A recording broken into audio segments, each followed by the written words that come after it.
YouTube channel, Loc'D. Do she have locks? That's none of your business. Today, I'm going to give you some rapid reviews of a bunch of books that sits on my good old thing they call bed. These are the books. So, I have a bunch of books and I'm just going to try to give it to you rapid speed, right? First one, and this one's tabbed up. I think I'm going through the struggle. I guess sort of tabbed up.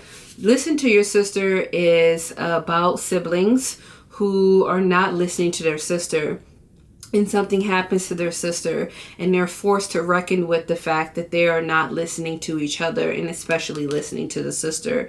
And when I say a reckoning is coming, I mean a reckoning is coming. It gets spooky in this one. Devil in a Blue Dress is a crime fiction written by a black man who is called Walter Mosley. This one is actually signed. Shout out to Ashley from the realm of Kidlit Comics who got this signed for me. Let me see if I can show you guys, because I will be flexing. Meow. This is the first in the Easy Rowling series, which follows a detective named Easy Rowling, who is a black World War II veteran who was fired from his job at a defense factory. I'm just going to read it to you. Drinking in his friend's bar, he's wondering how he'll manage to make ends meet. And then later, he is offered a job by this white guy to find this missing woman. And he goes through all these things to try to find this missing woman, and then find out that there are so many layers to this missing woman. And I will say that you can read the book or watch the movie. I say do them both, but this is the first in that series. I really love this book. I want to finish the series, but I've been reading some of Walter Mosley's recent books, and they just haven't been really hitting for me. And sometimes a backlist will get you in a good way. So I'm wondering if I should just go ahead and just try to read, because I've read 2 or 3 in this series out of order. I don't know, I'm one of those out of order readers sometimes, but I do think that this is a series worth a try. And what I love about Walter Mosley is he's one of like the OGs in the game of black spooky literature. And this is crime fiction, which I put underneath spooky because, like, you got to figure out who did it. There's going to be some suspenseful moments, right? And he also was, I think, in his late 30s when he decided to be a reader. So I think that's also something to talk about, because a lot of times we think we hit 30 and we need to go on to pasture, and that's not the case. When No One Is Watching is a tale of how gentrification goes completely wrong, and it is a thriller. So keep that in mind. Razorblade Tears is a story of 2 men who found out that their sons were murdered. Their sons are queer men. They must band together to try to figure out what happened to their sons, and also reckon with their internal homophobia. It's written in such a beautiful way that give grace to so many different sides of the story and so many different point of views. And it's S.A. Cosby, and it's just beautifully written, and I think this is a good book. It is action-packed, and that's what I like about S.A. Cosby. And it is suspenseful. You're like, oh my God, is this person about to get murdered? Oh, yep, they did get murdered. They're murdering this person too? Goddamn. And it's just, that's how it is in every book that he writes. So I wanted to like let you know about that good intrigue as well. House of Hunger is one of those books that it kind of feels like a fever dream, but it's not. I don't really like reading books that have fever dreams. If I want to read a book that have a fever dream, it's usually like a novella or a short story. But House of Hunger follows the story of this young girl who thinks that, you know, poverty is all she would ever be. And she has a very toxic brother. And she decides to sign up to this job of being like a blood maiden, I believe. And she goes to this house of this very rich woman, and she takes on the role of taking care of her. And there's a lot of like blood things that are involved in taking care of her. There's a lot of like weird etching and furniture that is possibly warning her about something that's more insidious that is happening in this house that possibly has to do with this woman or people that this woman knows. And it's also kind of like a twisted love story in it as well. And I don't know, the way that it was written was it was done so well. But I also think that Alexis Henderson, a lot like, Alexis Henderson, a lot like S.A. Cosby, really knows their formula. They know what they thrive in. They know their strengths, and they're not afraid to write about it and keep strengthening that formula and keep making their books better and better and better. And these are two authors that I will never, not ever, not ever, not ever, not ever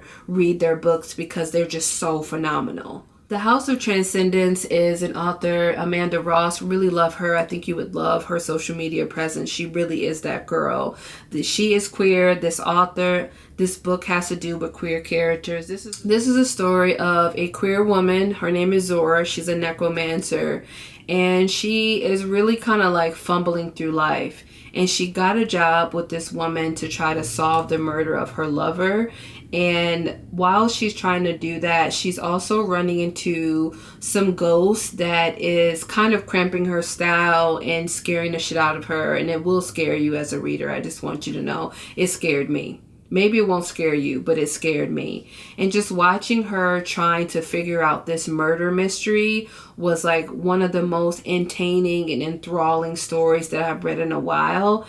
I really want this author to write more in this world, because when you're reading it, you're like, the world building is so good and it's so eye-catching and it's so memorable. Like some world building, you're like, what the hell just happened? But I didn't feel that way about this book. I'm down for this author to write another one in this story. And like necromancer and necromancy is always stories that I like to read that have those elements to it. So I really enjoyed this one, and I loved how creative the author was when she wrote about this story. The Good House by Tananarive Due is a cautionary tale of what happens when there is generational grief and strife and it's not addressed or even talked about. So then literal demons come in and take over your life and can end up killing people that you love, shape-shifting, making you think that something is real and it's not.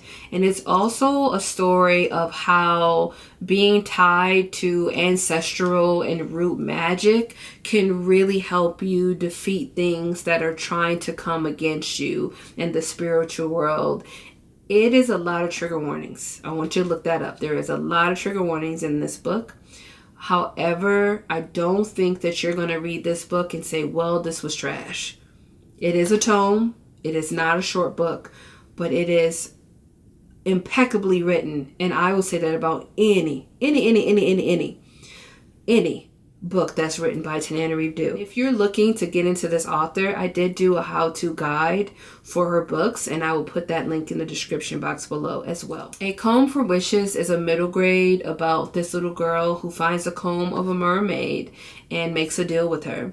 And you just explore how that happens. There is some spooky parts.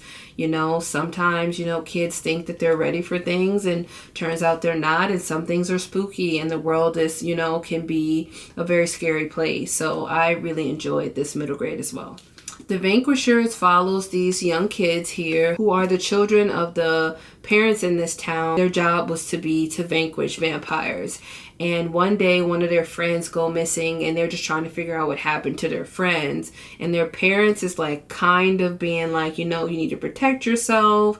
You need to do this. You need to do that. But also not being truthfully honest with them. And they're trying to do everything they can to save their friends. So there's a very strong friendship element in this book. And also some very like spooky things of like, how do you know who to trust? And can you really trust them? And can you really believe people at their word, including your parents? Jacko is a book. I interviewed the author. You can tell here that I was in it.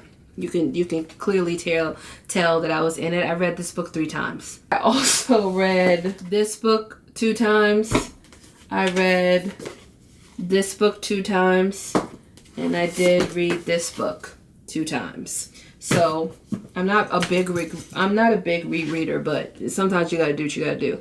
So Jacko really, really gets the reader to understand that there are so many missing and murdered Black women throughout the U.S. It's about this girl named Liz, and she is from this predominantly white town. I think she's from that town. Hold on, let me make sure she is from that. She's from a predominantly white town. And there's been a lot of missing black women that has happened in this town. And it's kind of talked about, but not really talked about. And she comes back to this town. She's a journalist, and I think she just experienced a breakup with a white man that kind of just went south, right? And she goes to town and she's like, okay, I need to be here for my best friend Caroline. And while she's there for her best friend Caroline, they're dancing, things is happening. I think the wedding happened. And right after the wedding, Caroline goes missing.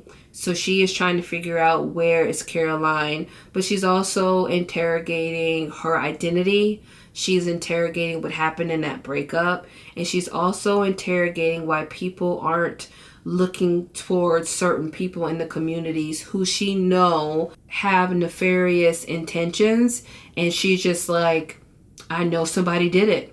I know somebody did it. So it's kind of like she becomes the hunter, but she's also being hunted, right? This person or persons is looking after her, is trying to peek in on her as well. So I really like the book from that perspective. If you ever read Out by Natsu Kirino, and you know that the story is from the perspective of 3 women who work at a meat packing factory or something like that, and then the 4th perspective is of the actual serial killer, that is kind of how this is set up, where we are in Liz, who is the main character perspective, for a time, and then we're also in the perspective of other people, and then out of nowhere you're in the perspective of the person that's trying to hunt her.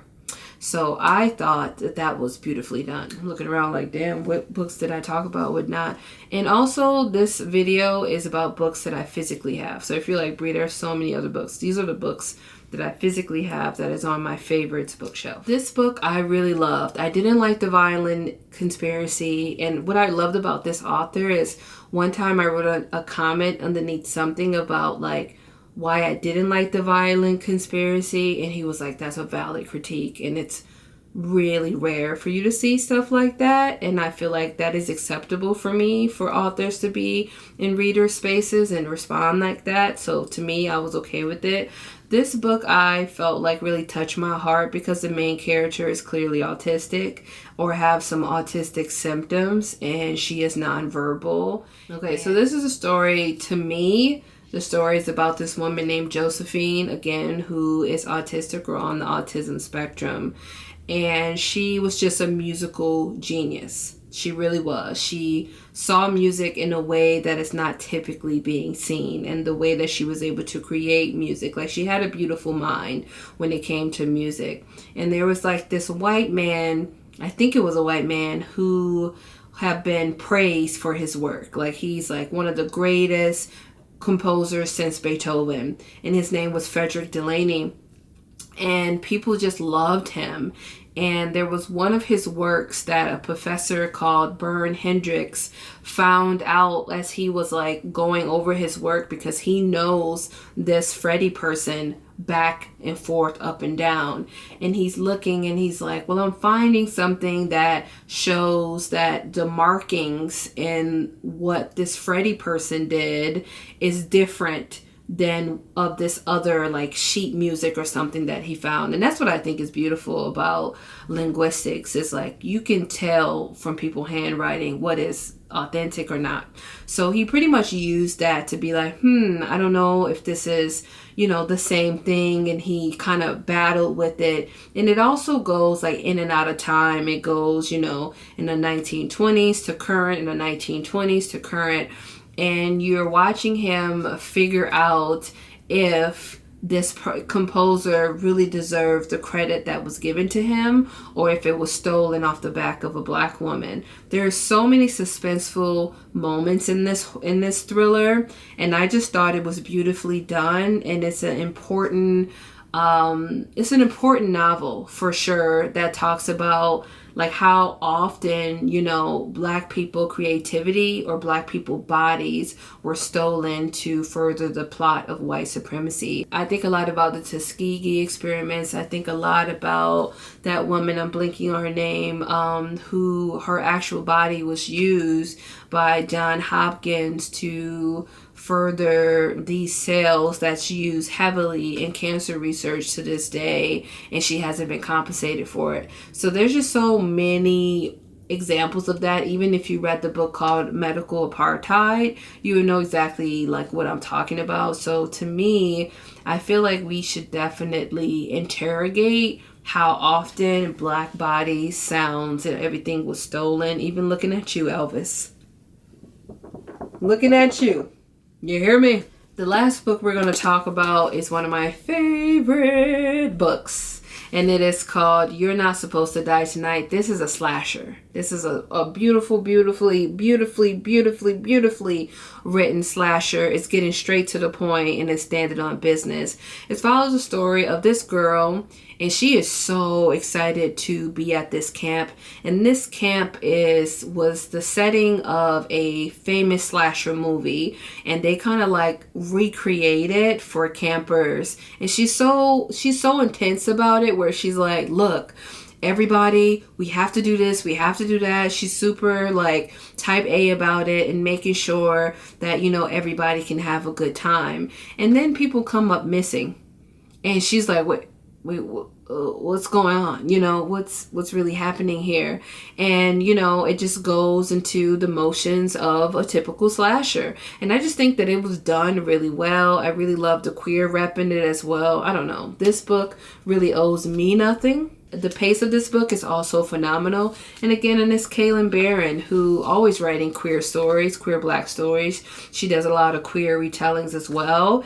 And I've read quite a few of her books. So, you know, this is my favorite book of hers. And then I would say Cinderella is Dead. And then I didn't really like Dear Henry as I wanted to like it. It was very atmospheric and really good too, if you're looking for another book for July Noir. But I just felt like this book was just 5 stars, just phenomenally written. Y'all didn't tell me I lost my earring? That's anti-Black. With that being said, thank you so much for watching me as I talk about some recommendations. How many did I give you?